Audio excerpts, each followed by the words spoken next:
Wala nang nagawa si Raquel kundi titigan na lamang ang nasunog na inuupahan nilang bahay sa barangay Bagong Pag-asa sa Quezon City.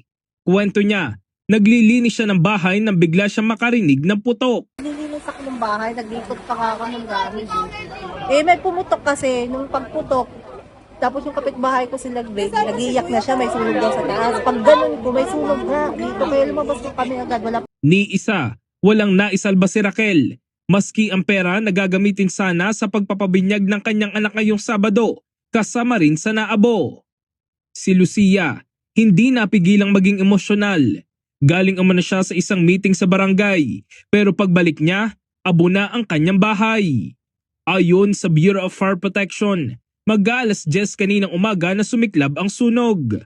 Mabilis namang naapula ang apoy dahil kalapit lamang ng pinangyarihan ng sunog ang BFP. Gayunman, 2 ang naitalang nasugatan.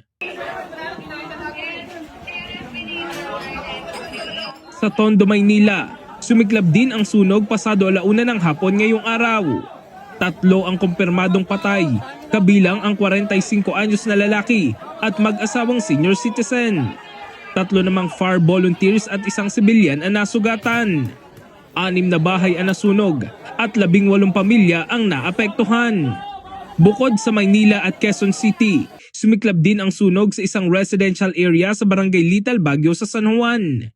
17 pamilyang apektado habang 1 ang nasugatan.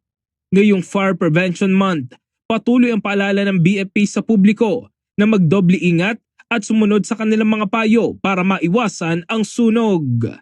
In the heart of changing lives, ito si Brigada Jigo Custodio ng 105.1 Brigada News of Manila, the Music News Authority.